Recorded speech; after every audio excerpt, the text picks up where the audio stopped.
1922년 오스트리아의 시인 릴케는 한 젊은이에게 편지를 썼습니다. 외로움을 두려워하지 마십시오. 당신이 외롭다고 느끼는 그 순간이야말로 당신이 가장 넓은 공간 속에 있다는 증거입니다. 지금 이 순간 전 세계 수백만 명이 스마트폰을 들여다보며 좋아요를 기다립니다. 인류 역사상 가장 연결된 시대. 그런데 왜 우리는 이토록 외로울까요? 한국 성인의 40%가 자주 외로움을 느낀다고 답했습니다. 점심을 함께 먹을 사람이 없는 직장인, 주말이 두려운 일인 가구, 가족과 함께 있어도 혼자인 중년.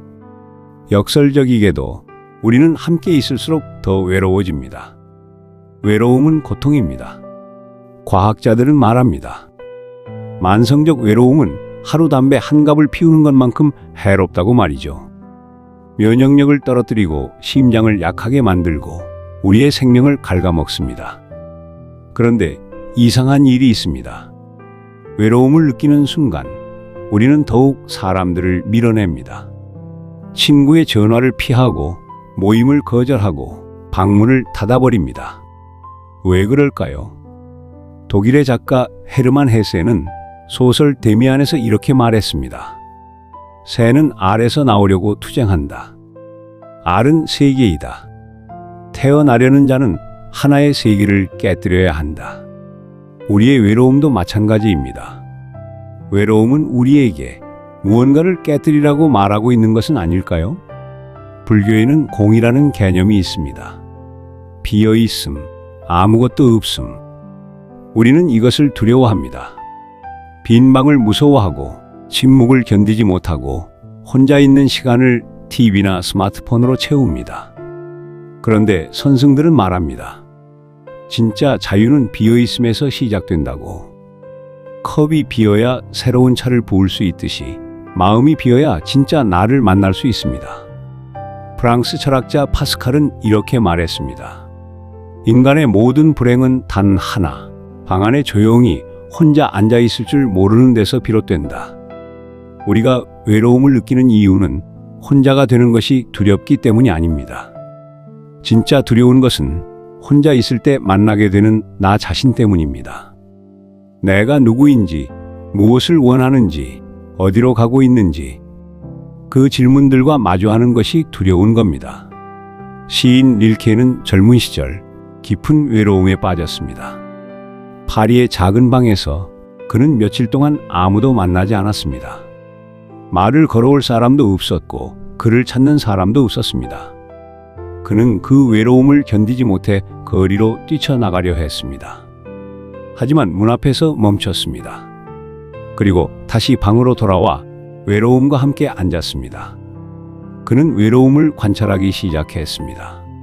마치 처음 보는 풍경을 바라보듯이 외로움은 나를 확장시킨다라는 것을 그는 깨달았습니다. 우리는 사람들 속에서 우리가 됩니다. 누군가의 친구, 누군가의 연인, 누군가의 부모, 누군가의 직원. 그런데 혼자 있을 때 우리는 비로소 나 자신이 됩니다. 중국 고사성어에 독선 귀신이라는 말이 있습니다. 홀로 있을 때 그 몸을 착하게 한다. 사람들은 이 말을 오해합니다. 혼자 있을 때 나쁜 짓 하지 말라는 뜻으로. 하지만 진짜 의미는 다릅니다. 홀로 있을 때 우리는 비로소 자신을 온전히 돌볼 수 있습니다. 타인의 시선이 아닌 내 마음의 소리를 들을 수 있습니다. 외로움은 선물입니다. 나 자신과 대화할 수 있는 유일한 시간이니까요. 빈센트 반 고흐는 평생 외로웠습니다. 동생 테오를 제외하고는 그를 이해해주는 사람이 거의 없었습니다. 그림은 팔리지 않았고 사람들은 그를 미친 사람 취급했습니다. 그런데 그 외로움 속에서 그는 별이 빛나는 밤을 그렸습니다. 깊은 고독 속에서 그는 우주의 소용돌이를 보았습니다. 혼자였기에 세상이 보지 못하는 것을 볼 수 있었습니다. 성경에는 이런 구절이 있습니다. 광야로 나아가라. 그곳에서 네가 누구인지 알게 될 것이다. 예수는 40일을 광야에서 혼자 보냈습니다. 부처는 보리수 아래 홀로 앉았습니다. 성자들은 알았습니다. 진정한 깨달음은 고독 속에서 온다는 것을. 우리 모두에게는 내면의 광야가 있습니다. 아무도 들어올 수 없는 오직 나만의 공간. 그곳이 바로 외로움입니다. 그런데 그 광야에서 우리는 가장 아름다운 것을 발견합니다. 바로 완벽한 나입니다. 탈무드에는 이런 말이 있습니다.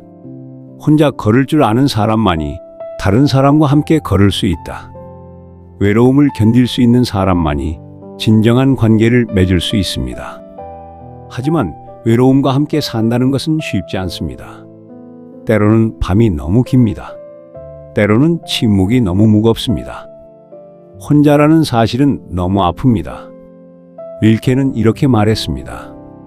외로움을 사랑하는 법을 배우십시오. 그것은 가장 어려운 일 중 하나입니다. 외로움 속에서 우리는 유혹받습니다. 아무나 붙잡고 싶어집니다. 아무 관계라도 만들고 싶어집니다. 나를 채워줄 누군가를 찾아 헤맵니다. 그러나 그것은 외로움을 해결하지 못합니다. 오히려 더 깊은 공허함을 남길 뿐입니다. 어린 왕자의 생택 쥐페리는 이렇게 썼습니다. 사막이 아름다운 것은 어딘가에 우물을 숨기고 있기 때문이지. 외로움도 마찬가지입니다. 외로움이 소중한 것은 그 깊은 곳에 진짜 나를 숨기고 있기 때문입니다. 미국의 시인 메리 올리버는 물었습니다. 당신의 단 하나뿐인 소중하고 야생적인 삶으로 무엇을 할 건가요? 이 질문에 답할 수 있는 곳은 단 한 곳입니다. 고요한 외로움 속이죠. 외로움은 나를 찾아가는 여행이고 고독은 나를 지키는 성이다. 혼자여도 괜찮습니다. 아니, 혼자여야 합니다. 외로움 속에서 우리는 비로소 온전해집니다. 그리고 온전한 사람만이 다른 사람과 진정으로 연결될 수 있습니다. 당신의 외로움을 두려워하지 마세요. 그것은 여러분이 자기 자신과 가장 가까워지는 순간입니다. 오늘 밤 조용히 혼자 앉아보세요. 15분이면 충분합니다. 그 침묵 속에서 당신은 가장 소중한 사람을 만날 것입니다. 바로 당신 자신을요.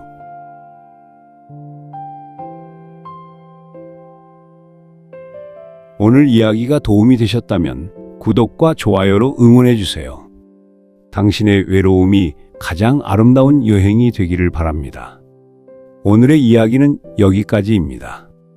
감사합니다.